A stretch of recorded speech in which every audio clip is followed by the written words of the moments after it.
I yield 3 minutes to Dr. Wenstrup. Is recognized. Thank you. Madam Speaker, I rise in support of Senate Bill S619, the COVID-19 Origin Act. The American people deserve answers on the origins of the COVID-19 virus, a novel coronavirus that sparked a pandemic and has killed nearly 7 million people worldwide to date. The impact of the pandemic on the American people has been catastrophic. We lost loved ones. Everyone's been touched. Our physicians, nurses, and healthcare workers were strained beyond capacity. We had to contend with lockdowns, school closures, resulting learning loss, as well as shutdowns and job loss, and the depression and suicide that spiked after these measures. Many Americans still suffer physically, mentally, and economically from the impact of the virus and the measures taken during the pandemic. This bill will provide some sunlight for the American people and for scientists and for physicians. I am honored to be one of 7 physicians on the Select Subcommittee on the Coronavirus Pandemic, as Dr. Barra had referenced earlier.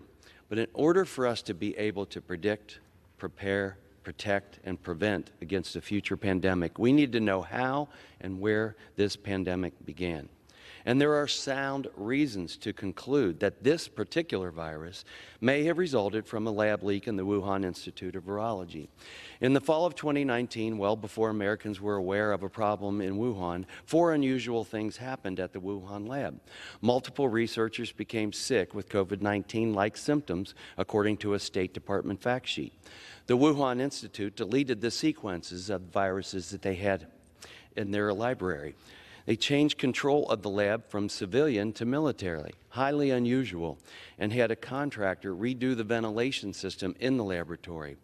Furthermore, we know the Wuhan Institute of Virology was conducting gain-of-function research on novel bat coronaviruses by creating chimeric viruses, combining 2 viruses together to test infectivity and creating them and infecting mice with these viruses for study, and that the Wuhan lab had applied to receive U.S. grant funding in order to insert what's called the furin cleavage site into novel coronaviruses, the same unique genetic aspect of COVID-19 that made it more infectious to humans.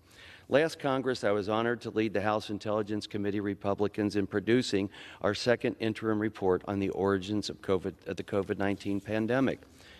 This Congress, I'm fortunate to continue this work as the chairman of the Select Subcommittee, where we will work on a bipartisan basis to follow the facts, conduct a fair investigation, and seek to deliver the truth to the American people. This bill we are voting on today to declassify information on the origins of COVID-19 virus will provide much-needed transparency for Americans who have lost so much in this tragedy.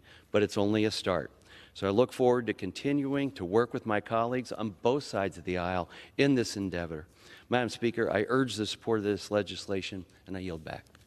Gentleman from Ohio reserve.